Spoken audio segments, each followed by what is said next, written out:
Halo Jemaat Tuhan, selamat datang di ibadah online MDC Samarinda. Senang sekali bisa menyambut Anda semua, terutama bagi Anda yang baru pertama kali hadir bersama-sama dengan kami. Sebentar lagi kita akan masuk ke sesi pujian dan penyembahan.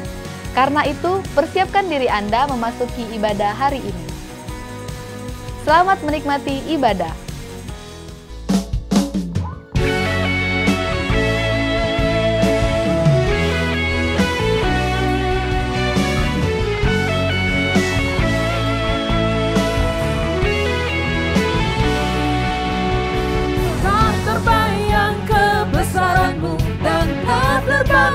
Kekuatanmu Tuhan, Kau megah bagiku. Segenap jiwa dan pengharapan tak ku serahkan untuk rencanamu Tuhan. Kau Raja atasku, Kau Raja atasku. Hanya Kau yang layak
bagiku. Segenap jiwa kami, segenap jiwa dan pengharapan telah ku serahkan untuk rencanamu Tuhan. Kau Raja atasku. Hanya Kau yang layak ditinggikan.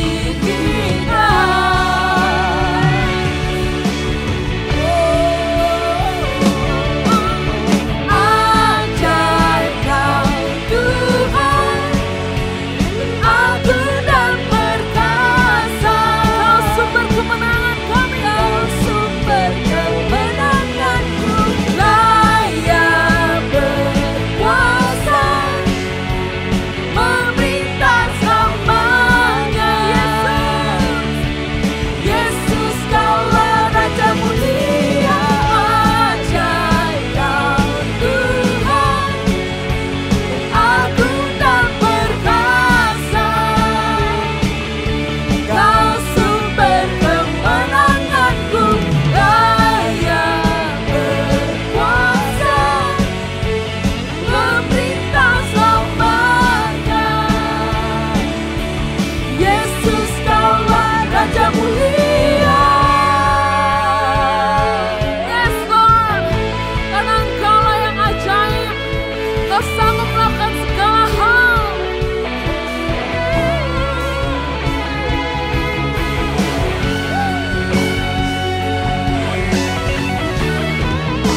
kami memiliki Engkau sebagai Bapa kami. Terima kasih Tuhan atas segala yang sudah Engkau perbuat dalam kehidupan kami Tuhan.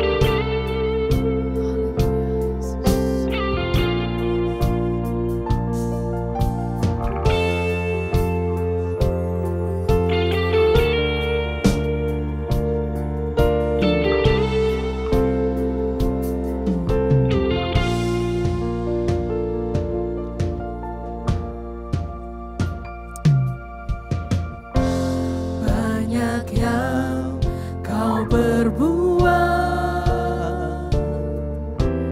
di dalam hidupku, rancangan indahmu terjadi di hidupku, Bapa yang mengerti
yang menopangku.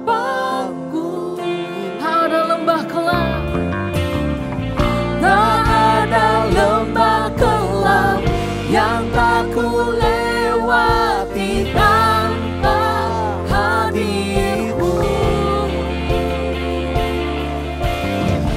Hatiku takkan gentar, sebab engkau tanganku yang menopangku. Kaulah Tuhan, Kaulah Yesus, Kaulah Tuhan, hanya Kau ku percaya. Kaulah Yesus, Kaulah Tuhan, harapan hidupku.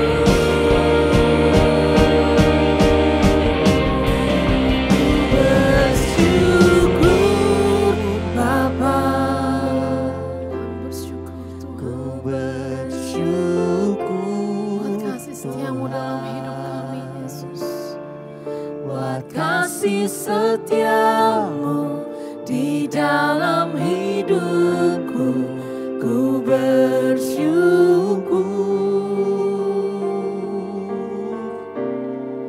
Ku bersyukur Bapa, ku bersyukur Tuhan, buat kasih setiamu di dalam hidupku. Ku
Sebelum kita merenungkan firman Tuhan, mari kita berdoa merendahkan hati kita kepada Tuhan.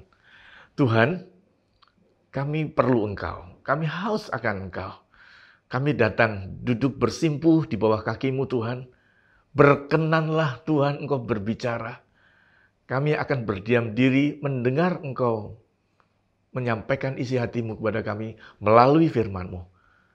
Biarlah Roh Kudus-Mu melembutkan kami, supaya setiap firman-Mu yang Kau berikan pada kami hari ini akan mengubah hidup kami, akan menguatkan kami, dan memberikan pengharapan bagi kami. Dan hidup kami akan lebih baik daripada masa lalu.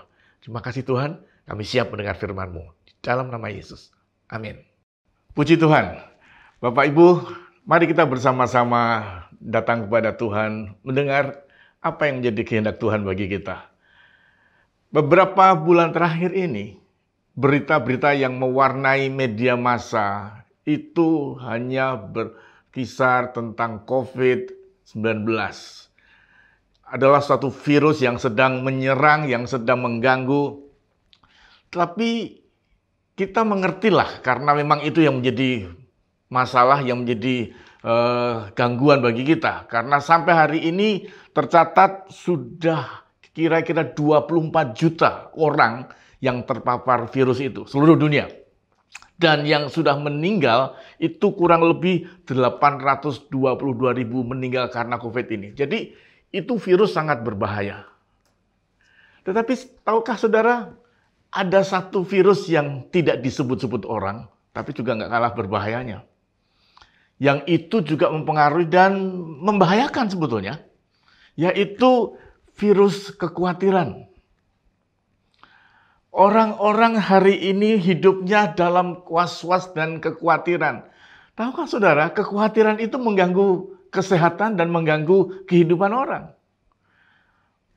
Orang berpikir dengan olahraga orang bisa hidup sehat.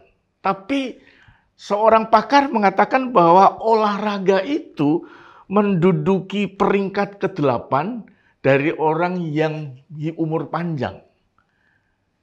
Faktor utama dari umur panjang itu bukan olahraga, tapi mood, menjaga mood supaya hati tenang. Nah, apa sih yang membuat supaya mood tetap aman dan bahagia? Yaitu hidup bebas rasa khawatir. Jadi inilah yang akan kita bahas hari ini. Bagaimana kita berhenti dengan rasa khawatir dan mulai hidup tenang. Stop worry, start living. Untuk itu mengawali renungan kita, saya ingin mengajak kita sekalian membaca firman Tuhan dari kitab Filipi pasal 4 ayat 6. Demikian firman Tuhan.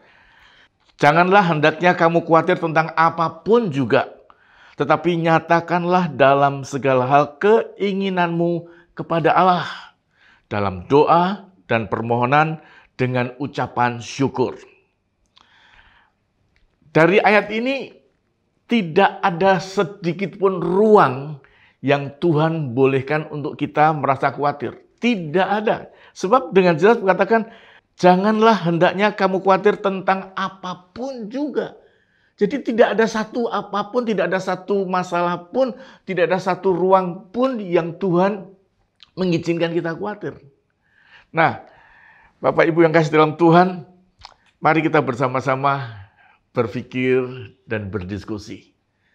Kira-kira bisa nggak kita ini hidup bebas rasa khawatir? Firman Tuhan akan menjawab kita bersama-sama.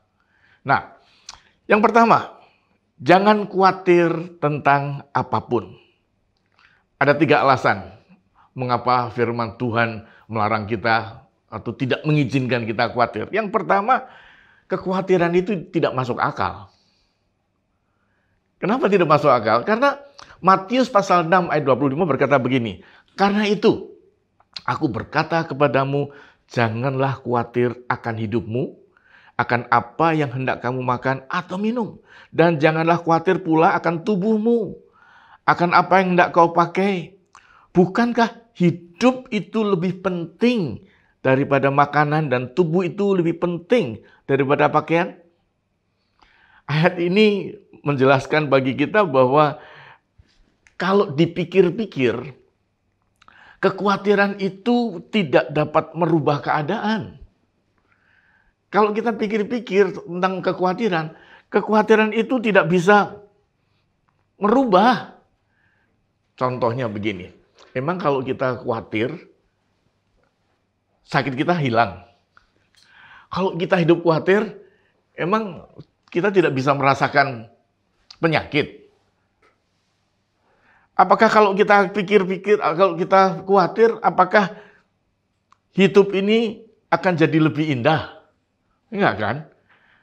Jadi kekhawatiran itu sesuatu yang sebetulnya tidak masuk akal. Kalau kita renungkan firman Tuhan di sini dikatakan bahwa jangan khawatir, jangan. Sebab kekhawatiran itu justru lebih memperberat dan memperbesar masalah. Semakin kita pikir, semakin kita rasa, justru masalah itu menjadi semakin besar, semakin kompleks. Oleh sebab itu firman Tuhan katakan, jangan khawatir. Itu alasan pertama. Khawatir itu tidak masuk akal. Yang kedua, kekhawatiran itu tidak wajar atau tidak alami. Sebab satu-satunya makhluk ciptaan Tuhan yang merasa khawatir itu hanya manusia. Ciptaan Tuhan yang lain nggak khawatir itu, entah itu tumbuh-tumbuhan, entah itu hewan. Mereka itu hidup dengan tenang. Saya bacakan, Matius pasal 6 ayat 28-30. Pandanglah burung-burung di langit yang tidak menabur dan tidak menuai dan tidak mengumpulkan bekal dalam lumbung. Namun diberi makan oleh Bapamu yang di surga. Bukankah kamu jauh melebihi burung-burung itu? Siapakah di antara kamu yang karena kekhawatirannya dapat menambahkan sehasta saja pada jalan hidupnya? Dan mengapa kamu khawatir akan pakaian? Perhatikanlah bunga bakung di ladang yang tumbuh tanpa bekerja, tanpa memintal. Namun aku berkata kepadamu, Salomo dalam segala kemegahannya pun tidak berpakaian seindah salah satu dari bunga itu. Jadi dari makhluk ciptaan Tuhan, mereka itu tenang-tenang, entah itu bunga-bunga, pohon-pohon, binatang. Mereka oke-oke saja.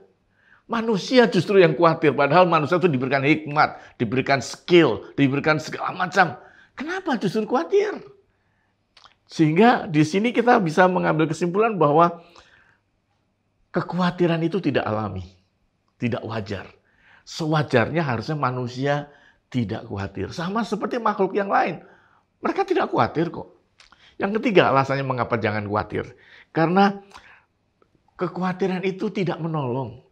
Jangan berpikir dengan kita khawatir, hidup kita tertolong. Enggak, sama sekali tidak. Orang khawatir dengan penampilan dirinya. Waduh, kurang ini, kurang ramping, kurang cantik, kurang putih. Saudara, rasa khawatir tidak dapat menolong Anda untuk lebih tinggi, kulitmu lebih cerah, atau kita menjadi lebih cantik. Enggak. Khawatir ya tetap khawatir. Khawatir tidak merubah penampilan kita, bukan? Emang kalau kita khawatir, lalu jadi bagus, bodi kita bagus. Ya tetap. Dan kekhawatiran itu pun tidak bisa menolong kita dalam hal kesehatan. Emangnya kalau kita khawatir, sakit jadi sembuh. Emangnya kalau kita khawatir, umur kita jadi panjang. Justru malah memperpendek. Itulah yang kita bicarakan bahwa kekhawatiran itu tidak menolong kita sama sekali. Ada lagi orang yang khawatir dengan apa kata orang. Mungkin kita punya masa lalu yang tidak baik, yang tidak enak didengar. Orang mulai khawatir, aduh, jangan-jangan nanti orang tahu aku, ketahuan deh aku begini begitu. Saudara, kenapa khawatir? Kekhawatiranmu itu tidak akan menghapus masa lalu. Dan kekhawatiranmu pun juga tidak akan mempengaruhi masa depan. Kalau hanya khawatir saja. Yang dipenting sekarang adalah bagaimana hidup kita hidup secara benar. Itu yang lebih bermanfaat dan lebih berarti. Kalau kekhawatiran tidak. Nah, itu yang pertama, kekhawatiran. Yang kedua, dalam firman Tuhan dikatakan menyampaikan segala sesuatu kepada Tuhan dalam doa. Filipi 4 ayat 6 tadi berkata begini, janganlah hendaknya kamu khawatir tentang apapun juga, tapi nyatakanlah dalam segala hal keinginanmu kepada Allah dalam doa dan permohonan dengan ucapan syukur. Bagian kita adalah meminta kepada Tuhan. Jadi, mari kita berdoa memohon kepada Tuhan apa yang menjadi keinginan kita. Saudara, sesungguhnya Tuhan itu adalah Bapa yang baik. Bapa kita saja di dunia, kalau anaknya minta roti, nggak ngasih batu kan? Apalagi Bapa kita. Bapa kita Bapa yang sangat baik. Kalau kita minta, Dia akan beri. Masalahnya, banyak orang yang ingin sesuatu, tidak berdoa kepada Tuhan. Dia dengan caranya menghalalkan segala cara, dia paksa, dia bunuh, dia curang, dia... Nah, itu yang menjadi masalah. Kitab Yakobus pasal 4 ayat 2 berkata begini, kamu mengingini sesuatu tetapi kamu tidak memperolehnya. Lalu kamu membunuh. Kamu iri hati tetapi kamu tidak mencapai tujuanmu. Lalu kamu bertengkar dan kamu berkelahi.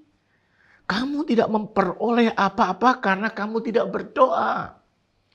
Jadi Yakobus 4 ayat 2 ini mengatakan kepada kita, kalau kita ingin apa-apa, berdoa. Jangan kita dengan kekerasan. Jangan karena kita iri hati lalu kita sabotase. Kita ingin memiliki sesuatu lalu kita dengan segala cara kita halalkan.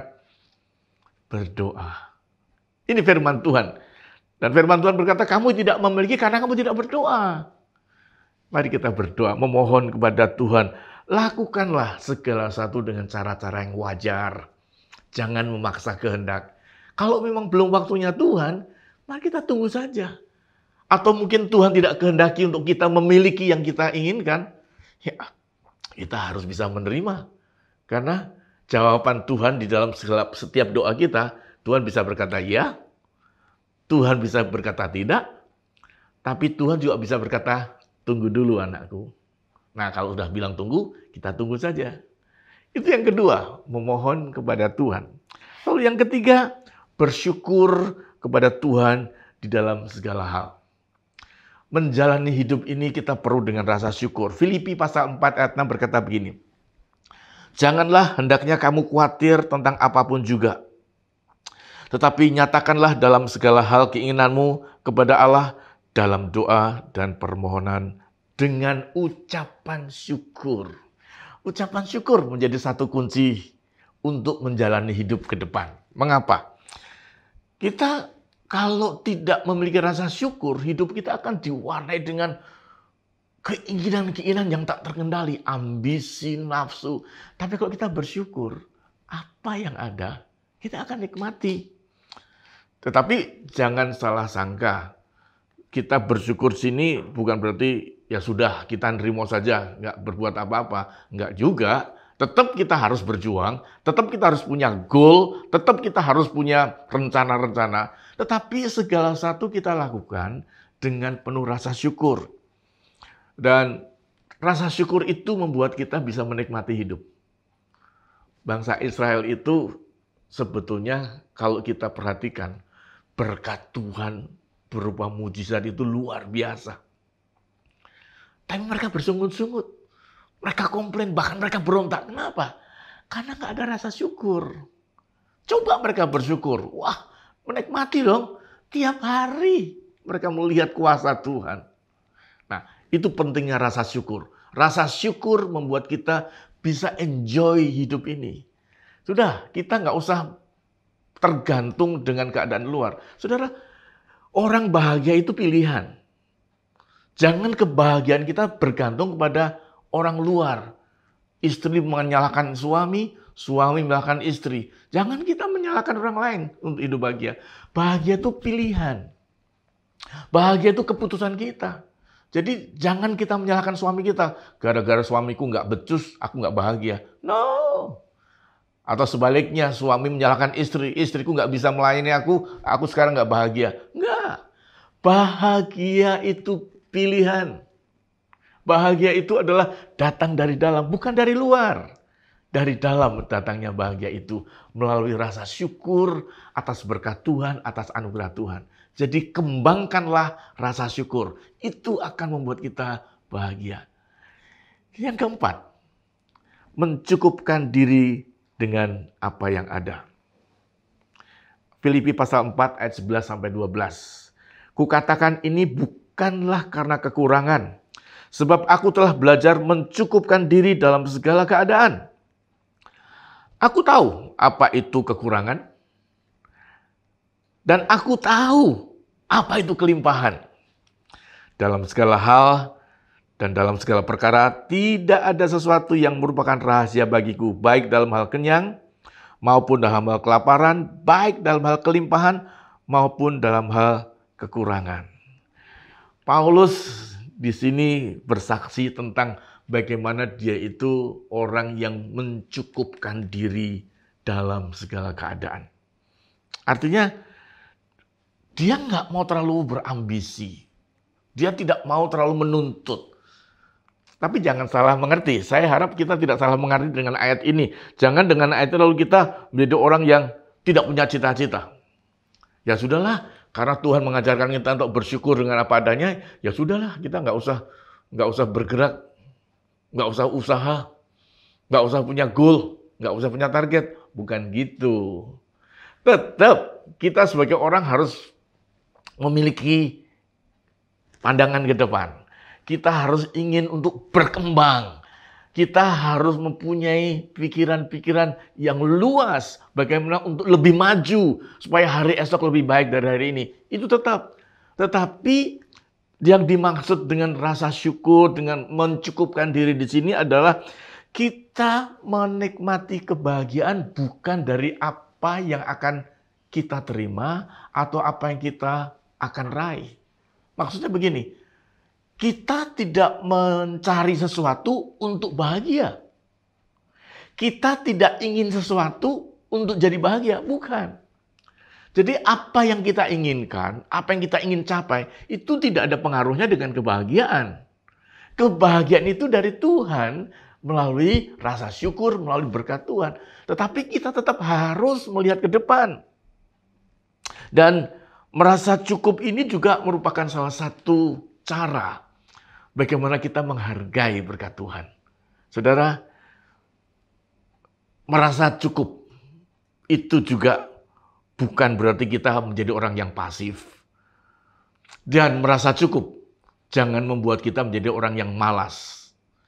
Jangan gara-gara merasa cukup, ya udahlah kita nggak usah cari uang, sudah apa yang ada aja. Bukan. Jangan kita menjadi malas, tetap bekerja. Tetap kita harus bergerak. Tetap kita harus menjadi orang yang mempunyai ide-ide yang brilian. Kita harus bisa mengembangkan diri kita, mengembangkan talenta kita. Ayo berkembang lagi. Kalau perlu kita belajar, kita ikut kursus. Apa yang ingin kita lakukan, lakukan.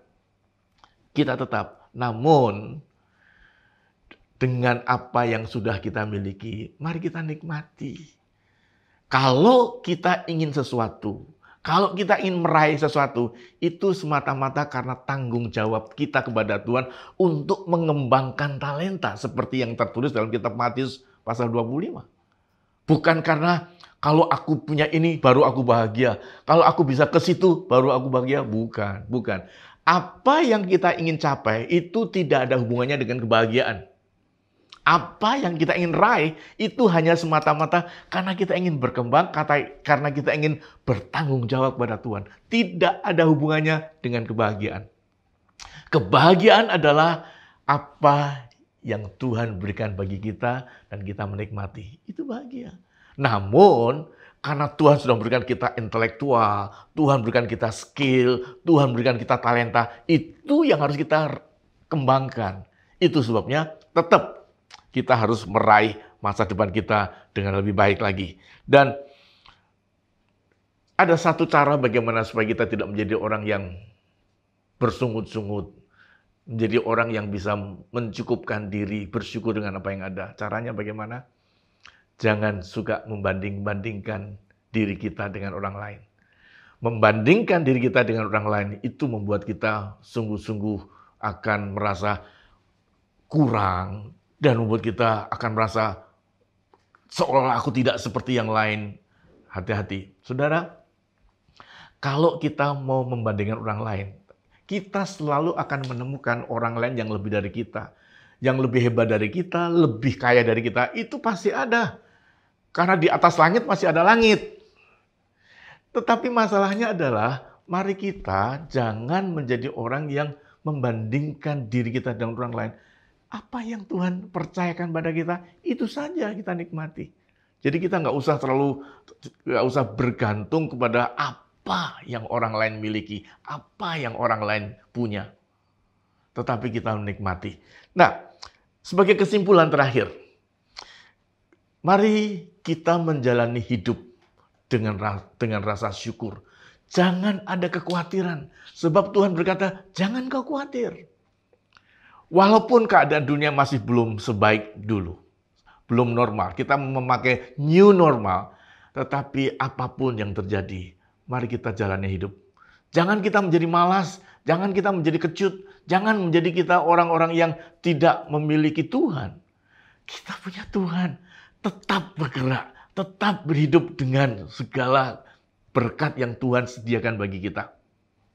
Mari kita mengakhiri renungan kita dan kita tetap antusias, hidup dalam kesehatan, anugerah Tuhan akan menyertai kita mulai sekarang dan selama-lamanya. Tuhan memberkati. Mari kita berdoa. Allah kami, di dalam nama Tuhan Yesus Kristus kami datang kepadamu. Kami adalah orang yang beruntung Bapa, bisa memiliki Engkau, mengenal Engkau lebih dalam lagi. Engkau sudah memberikan segala yang Tuhan sediakan bagi kami dan kami bersyukur. Walaupun Tuhan kami masih merasakan kekurangan-kekurangan, walaupun Tuhan kami masih melihat ketidaknyamanan, tapi dari hati yang paling dalam, kami bersyukur ya Tuhan, karena Engkau sudah memberikan kami hidup. Ternyata hidup lebih berharga dan lebih berarti daripada benda-benda, daripada situasi, daripada apa yang ada di sekeliling kami. Kami bersyukur buat hidup yang Tuhan percayakan bagi kami. Ajar kami Tuhan untuk bertanggung jawab dengan hidup yang Tuhan percayakan bagi kami. Bapa, ke depan ini Tuhan, kami akan menjalani hidup kami dengan antusias. Kami tidak takut lagi. Walaupun ancaman masih ada, walaupun bahaya masih ada, tetapi karena anugerah-Mu, kami tetap akan menjalani hidup. Kami tetap akan melakukan segala aktivitas kami. Tetap kami akan melakukan segala tanggung jawab yang Tuhan serahkan bagi kami. Sehingga nama-Mu dipermuliakan dan kami akan hidup berbuah-buah. Dan kami berdoa Tuhan untuk umat-Mu yang senantiasa berharap dan bersandar kepada-Mu. Buatlah mereka berhasil. Terima kasih ya Tuhan. Kami percaya kepada-Mu dengan segala apa yang Tuhan berikan bagi kami. Dan kami akan bertanggung jawab. Terima kasih Tuhan. Jemaat, mari kita pulang dan terimalah berkat Tuhan. Kiranya berkat dari Allah Bapa di sorga, pencipta langit dan bumi. Dan kiranya kasih dari Tuhan Yesus yang membuat kita bisa hidup berdampingan dengan sesama dengan damai sejahtera. Dan juga kiranya sukacita, bahagia, dan harapan di dalam Roh Kudus akan menyertai hidupmu dan engkau akan hidup bersama-sama dengan keluarga, dengan sesama, dengan penuh sukacita. Kita akan menjalani hidup dengan penuh damai sejahtera sebab Tuhan menyertaimu sampai akhir zaman. Di dalam nama Tuhan Yesus Kristus, semua yang percaya berkata, amin. Tuhan berkati.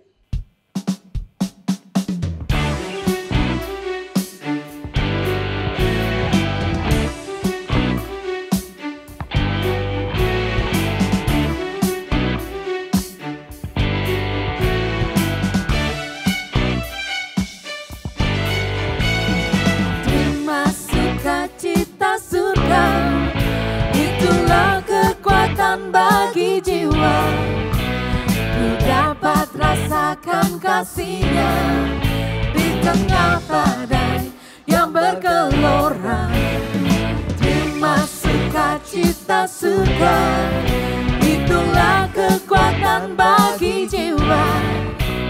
Ku dapat saksikan kuasa-Nya, taklukkan badai yang bergelora.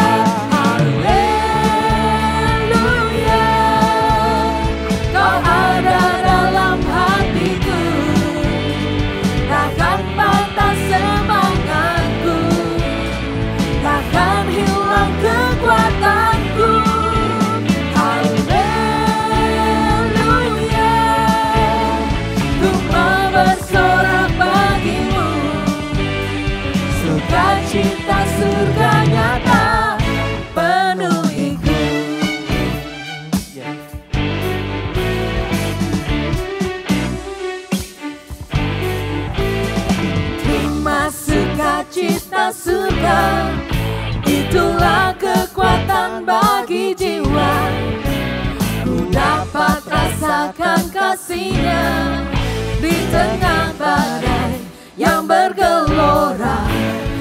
Terima sukacita surga, itulah kekuatan bagi jiwa.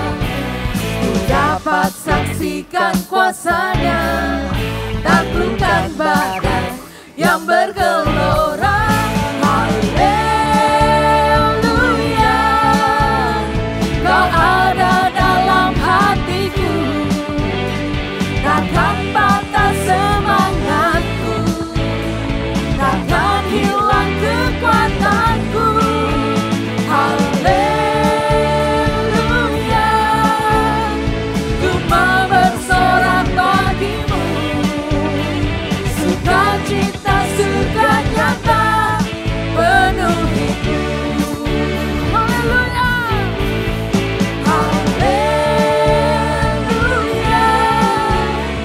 Kau ada dalam hatiku, takkan patah semangatku, takkan hilang kekuatanku. Haleluya, ku mau bersorak bagimu, sukacita surga nyata penuhiku.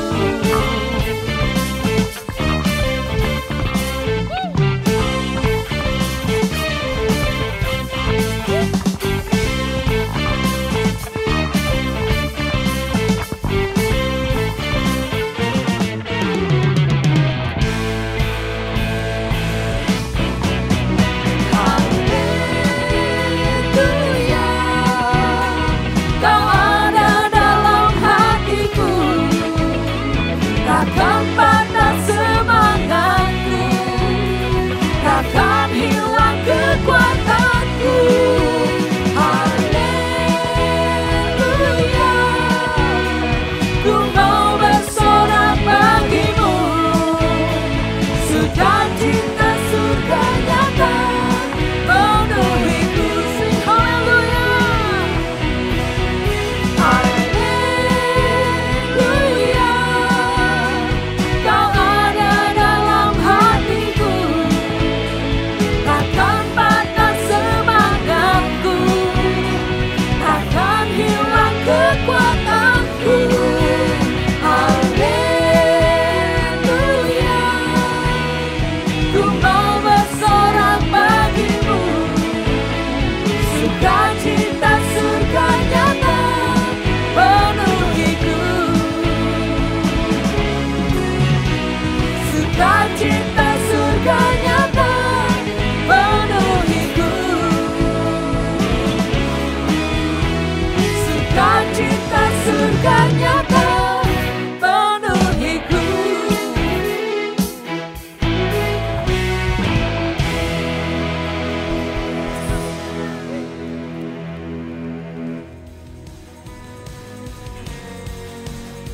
Terima kasih telah mengikuti ibadah kami secara online. Kami percaya Anda terus bertumbuh dalam iman dan kasih kepada Tuhan. Memberikan persembahan adalah bagian dari ibadah online ini, sebagai tanda ucapan syukur kita kepada Tuhan. Anda dapat mengirimkan persembahan dan persepuluhan ke rekening gereja dengan cara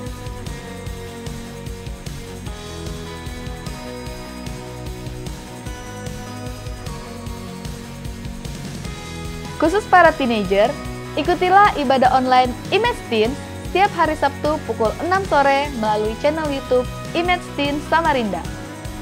Ibadah Star Kids dapat diikuti melalui aplikasi Zoom setiap hari Minggu pukul 11 siang. Informasi lebih lengkap dapat menghubungi Kak Louis. Doa Deeper dapat diikuti secara online setiap hari Kamis pukul 7 malam melalui channel YouTube MDC Samarinda. Selama Doa Deeper, Anda dapat mengirimkan pokok doa Anda untuk didoakan dalam Doa Deeper. Dalam ibadah online tanggal 6 September akan diadakan perjamuan kudus. Teknis perjamuan akan diinformasikan lebih lanjut. Jangan lupa untuk tetap terkoneksi dengan MDC Samarinda. Anda bisa follow dan subscribe ke media sosial kami di Instagram, Facebook, YouTube, maupun aplikasi MBC Samarinda. Terima kasih telah beribadah bersama kami, dan kami sangat menantikan kunjungan Anda selanjutnya.